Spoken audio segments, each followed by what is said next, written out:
Hello and welcome to Business Africa. I'm Ndea Yoka and here are today's headlines. What priorities for Cameroon's next administration? The economic record of recent years remains alarming, with industry and youth employment at the forefront. In Madagascar, the political crisis is weighing in on an already fragile economy and impacting the daily lives of citizens, as businesses and the tourism sector are hard hit.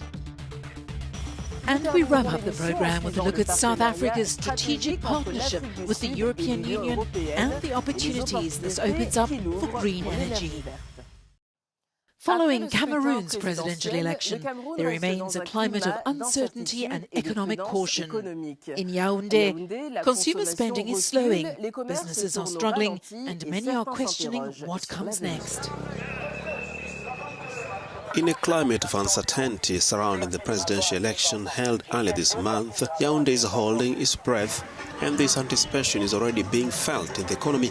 Many Cameroonians are limiting their spending either out of caution or due to a fear of possible post-election tensions. This has left local merchants frustrated. My sales have decreased because most of my clients are afraid that something might happen in the country. They prefer to keep the money to themselves just in case, so they can eat or take care of their needs. The country, which has been led by Biya since 1982, is experiencing an economic crisis that affects all sectors. Industries, retail consumption and small savings are paralyzed, with effects being felt even by the taxi drivers. Everything is blocked. Nothing works. It's worse than it was before. All we can do is hope that God saves Cameroon because we feel overwhelmed.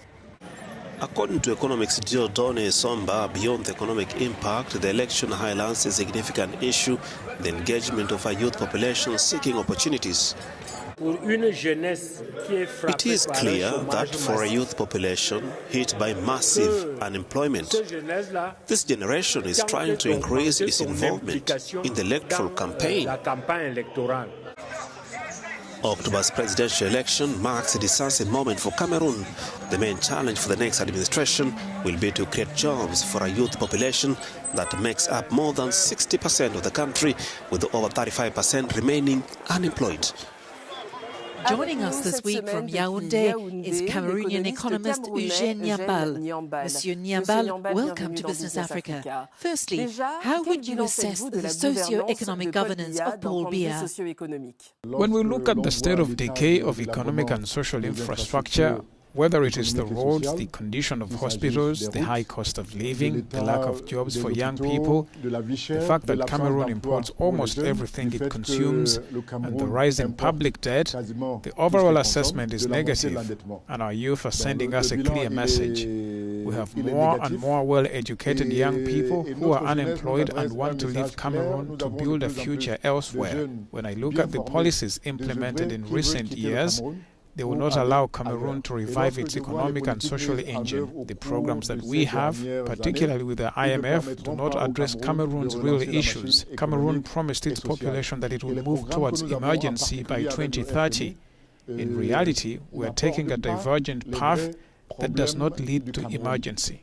Cameroon promised its population that it would move towards emergency by 2030. In reality, we are taking a divergent path that does not lead to economic emergency.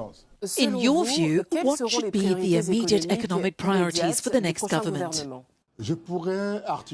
I would structure these priorities around a few key pillars. The first is to send a message of hope to Cameroonians about improving their well-being and ensuring equal opportunities by restoring meritocracy. The second pillar is to take emergency measures to fight the high cost of living. Another priority, in my view, is to implement emergency programs for public sanitation, meaning road maintenance and urban infrastructure. Cameroon is currently facing a deep crisis. We must carry out an audit of public finances to determine the exact level of debt. Then we need to reallocate resources because the state consumes far too much. The government is bloated with 70 members. We need to free up resources to fund it. We need to free up resources to fund emergency programs with a clear message that Cameroon is turning its back on the culture of embezzlement. At the same time, we must organize a series of roundtables.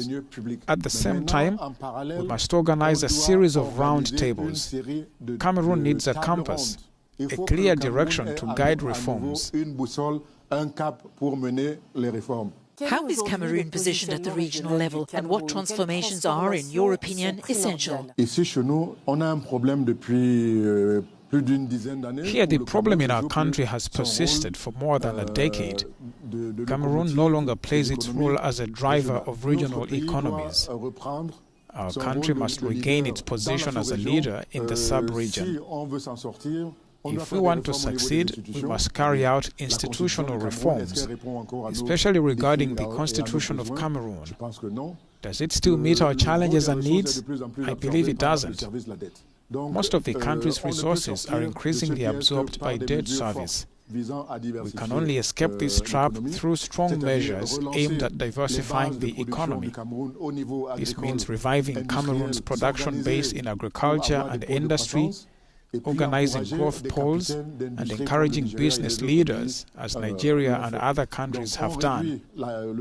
We must reduce the size of the state, boost the private sector, and stop the trend of selling off national assets to foreigners instead of building a strong domestic business class.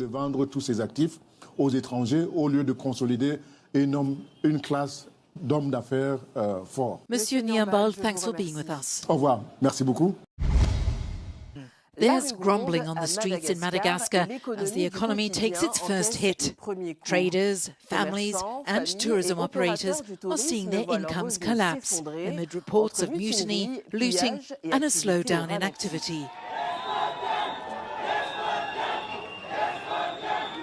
The current protests in Madagascar has its roots in the deep economic crisis. Rising prices, unemployment and limited access to essential services have fueled the anger of an already struggling population.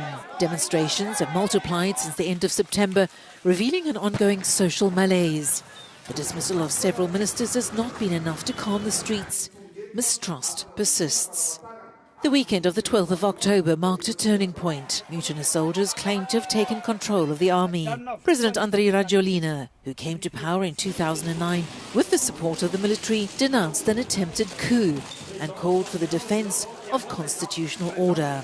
In this tense political climate, the impact on the economy is already being felt.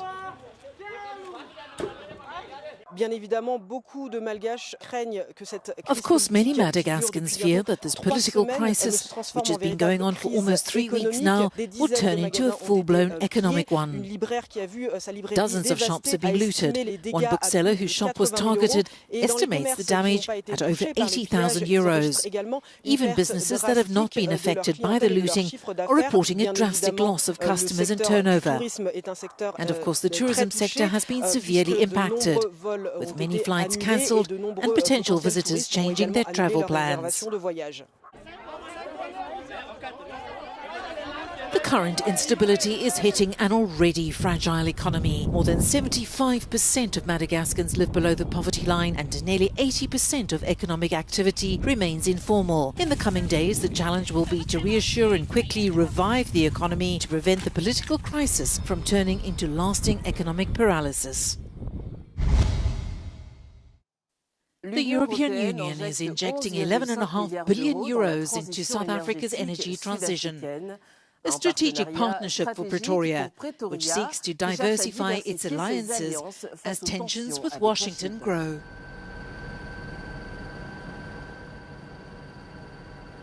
South Africa is moving closer to the European Union in what's being called a strategic economic partnership. This week, the EU announced a massive €11.5 billion investment to support clean energy, transport infrastructure and health projects in Africa's largest economy.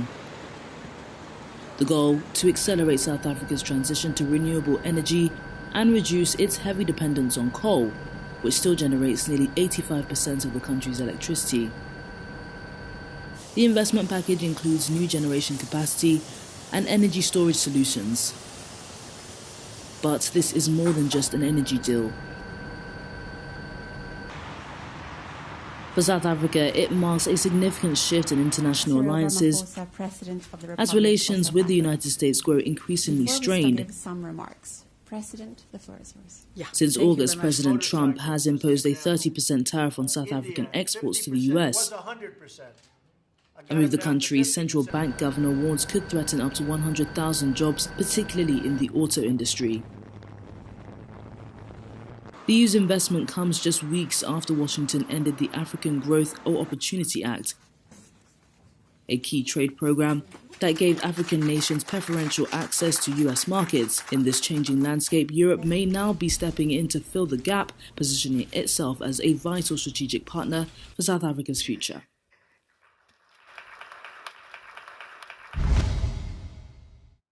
And that's it for Business Africa. To watch this episode again, head to africanews.com and all our digital platforms. See you next time.